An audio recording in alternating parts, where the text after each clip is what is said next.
Weekend ಸಂಭ್ರಮದಲ್ಲಿರೋ ಎಲ್ಲರಿಗೂ ಇದೊಂದು bad news. ಯಾಕೆಂದರೆ ಬೆಂಗಳೂರಲ್ಲಿ ಬೆಳಗ್ಗೆನೆ ಇವತ್ತು ಮೊದಲೇ ಚಳಿಗಾಲ, ಶನಿವಾರ ಬೆಳಗ್ಗೆನೆ ಇವತ್ತು ತುಂತುರು ಮಳೆ ಮತ್ತು ಫುಲ್ಲು ಮೋಡ ಕವಿದ ವಾತಾವರಣ ಇತ್ತು. ಚಳಿ ಜೊತೆ ಇದೇನಪ್ಪ ಮಳೆ ಅಂತ ಅಂದ್ಕೊಳ್ಳೋ ಅಷ್ಟೊತ್ತಿಗೆ ನೀವೆಲ್ಲ ಈಗಾಗಲೇ ಗೊತ್ತಾಗಿರ್ಬೋದು, ಫೆಂಗಲ್ ಚಂಡಮಾರುತ ಬಂಗಾಳ ಕೊಲ್ಲಿನಲ್ಲಿ ಎದ್ದಿದೆ. ಈ ಚಂಡಮಾರುತ ಇನ್ನೇನು ಸ್ವಲ್ಪ ಹೊತ್ತಿನಲ್ಲೇ ಪುದುಚೇರಿಯನ್ನು ಪ್ರವೇಶ ಮಾಡುತ್ತೆ. ಅಂದರೆ ಚೆನ್ನೈಗೆ ಸಮೀಪದಲ್ಲೇ ಇರೋ ಪುದುಚೇರಿ ಕಡಲ ತೀರವನ್ನು ಪ್ರವೇಶ ಮಾಡುತ್ತೆ ಫೆಂಗಲ್ ಚಂಡಮಾರುತ.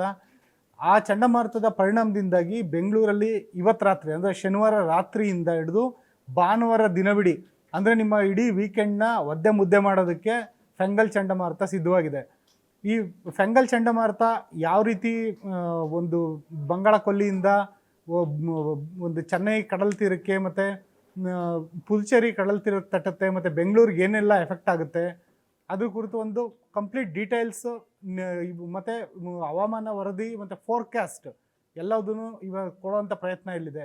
ಮೊದಲಿಗೆ ನಾವು ನೋಡೋದಾದರೆ ಬಂಗಾಳ ಕೊಲ್ಲಿಯಲ್ಲಿ ಚಂಡಮಾರುತ ಫಾರ್ಮೇಷನ್ ಆಗಿದೆ. ಅಂದರೆ ಇಲ್ಲಿ ಅತ್ಯಂತ ಒಂದು ಕಡಿಮೆ ಒತ್ತಡದ ಪ್ರದೇಶ ಉಂಟಾಗಿರೋದ್ರಿಂದಾಗಿ ಬಂಗಾಳ ಕೊಲ್ಲಿಯಲ್ಲಿ ಫೆಂಗಲ್ ಚಂಡಮಾರುತ ಉಂಟಾಗಿದೆ. ಈ ಚಂಡಮಾರುತದ ಪರಿಣಾಮ ತಮಿಳುನಾಡಿನಾದ್ಯಂತ ಕಡಲ ತೀರದಲ್ಲಿ ಕಂಡುಬರುತ್ತೆ. ಅದರಲ್ಲೂ ಚಂಡಮಾರುತದ ಕೇಂದ್ರ ಪುದುಚೇರಿಗೆ ಅಪ್ಪಳಿಸುತ್ತೆ ಅಂತ ಹೇಳ್ಬಿಟ್ಟು ಹವಾಮಾನ ಇಲಾಖೆ ಹೇಳ್ತಿದೆ. ಪುದುಚೇರಿಗೆ ಅಪ್ಪಳಿಸಿದ ಚಂಡಮಾರುತ ಅದರಿಂದ 300 ಕಿಲೋಮೀಟರಿಂದ 400 ಕಿಲೋಮೀಟರ್ ದೂರದಲ್ಲಿರೋ ಬೆಂಗಳೂರು ಮತ್ತು ಕರ್ನಾಟಕದ ಹಲವು ಭಾಗಗಳಿಗೆ ತಟ್ಟುತ್ತೆ. ಬರೀ ರಾಜಧಾನಿ ಬೆಂಗಳೂರು ಮಾತ್ರ ಅಲ್ಲ, ಕೋಲಾರ, ಚಿಕ್ಕಬಳ್ಳಾಪುರ, ತುಮಕೂರು, ರಾಮನಗರ ಎಲ್ಲ ಜಿಲ್ಲೆಗಳಿಗೂ ಫೆಂಗಲ್ ಚಂಡಮಾರುತದ ಅಬ್ಬರ ತಟ್ಟುತ್ತೆ. ಆ ನಂತರ ಚಂಡಮಾರುತದ ಅಬ್ಬರ ನಿಧಾನವಾಗಿ ಕ್ಷೀಣವಾಗ್ತಾ ಚಿತ್ರದುರ್ಗ, ದಾವಣಗೆರೆ ಮತ್ತು ಮೈಸೂರು ಭಾಗಗಳಿಗೂ ವ್ಯಾಪಿಸುತ್ತೆ. ಈ ಒಂದು ಚಂಡಮಾರುತದಿಂದಾಗಿ ಏನೆಲ್ಲ ಮಳೆ ಇನ್ನೊಂದು ಮತ್ತು ಫೋರ್ಕ್ಯಾಸ್ಟ್ ಏನಿದೆ ಅಂತ ನೋಡೋದಾದರೆ, ಮೊದಲಿಗೆ ಬೆಂಗಳೂರಿನ ಫೋರ್ಕ್ಯಾಸ್ಟ್ ಏನು ಅಂತ ನೋಡೋದಾದರೆ, ಶನಿವಾರ ಮಳೆ ರಾತ್ರಿವರೆಗೂ ಇರೋದಿಲ್ಲ ಅಂತಲೇ ಹೇಳಲಾಗ್ತಿದೆ. ತುಂತುರು ಮಳೆ ಇದ್ದರೆ ಇರ್ಬೋದು ಸಣ್ಣದಾಗಿ, ಆದರೆ ಭಾನುವಾರ ಬೆಳಗಿನ ಜಾವ 4 ಗಂಟೆಯಿಂದನೇ ಮಳೆ ಆಗುವಂಥ ಸಾಧ್ಯತೆ 14% ಇದೆ. ಬೆಳಗ್ಗೆ 7 ಗಂಟೆ ಅಷ್ಟೊತ್ತಿಗೆ ಭಾನುವಾರ ನಾಳೆ ಬೆಳಗ್ಗೆ 7 ಗಂಟೆ ಅಷ್ಟೊತ್ತಿಗೆ 50% ಚಾನ್ಸಸ್ ಇದೆ.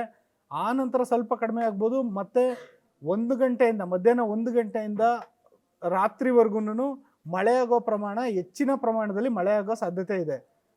ಇದು ಹವಾಮಾನ ಇಲಾಖೆ ಕೂಡ ಈ ಒಂದು ವಿಚಾರವಾಗಿ ಮಳೆಯ ಸಾಧ್ಯತೆಗಳನ್ನು ಹೇಳಿದೆ. ಮತ್ತು ಇದು ಬೆಂಗಳೂರಿನ ಕತೆ. ಬೆಂಗಳೂರಿಗೆ ಏನಂತಾರೆ ಒಂದು ಮಾತಿದೆ, ಚೆನ್ನೈಗೆ ಚಂಡಮಾರುತ ತಟ್ಟಿದ್ರೆ ಬೆಂಗಳೂರಿಗೆ ಶೀತ ಆಗುತ್ತೆ ಅಂತ. ಆ ಒಂದು ಪರಿಣಾಮ ಇದು. ತುಂತುರು ಮಳೆ ಆಗ್ಬೋದು, ಕೆಲವು ಕಡೆ ಸಾಧಾರಣ ಮಳೆ ಆಗ್ಬೋದು. ಇದು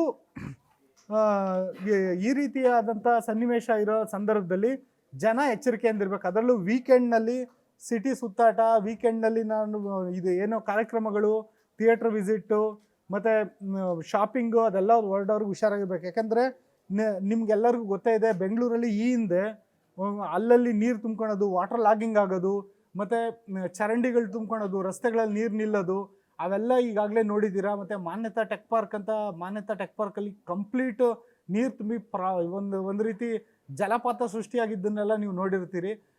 ಅಷ್ಟು ಮಟ್ಟಿಗೆ ರಣಮಳೆ ಆಗದಲ್ಲೇ ಇದ್ದರೂ ಸಾಧಾರಣ ಮಳೆ ಆಗೋ ಹಿನ್ನೆಲೆಯಲ್ಲಿ ನೀರು ನಿಲ್ಲೋದಂತೂ ಖಚಿತ. ಹಂಗಾಗಿ ಜನ ಹುಷಾರಾಗಿರಬೇಕು ಮತ್ತು ನಿಮ್ಮ ಎಚ್ಚರಿಕೆಯಲ್ಲಿ ನೀವಿರಬೇಕು ಅನ್ನೋದು ನಮ್ಮ ಗ್ಯಾರಂಟಿ ನ್ಯೂಸ್ನ ಕಳಕಳಿ. ಹೆಚ್ಚಾಗಿ ಚಳಿ ಜೊತೆಗೆ ಮಳೆ ಬರ್ತಿರೋದ್ರಿಂದ ಮಕ್ಕಳು ಮತ್ತು ವೃದ್ಧರ ಆರೋಗ್ಯದ ಮೇಲೆ ನಿಗಾ ಇರಲಿ ಅನ್ನೋದು ನಮ್ಮ ಕಳಕಳಿ. ಗ್ಯಾರಂಟಿ ನ್ಯೂಸ್, ಸುದ್ದಿ ಖಚಿತ, ನ್ಯಾಯ ನಿಶ್ಚಿತ.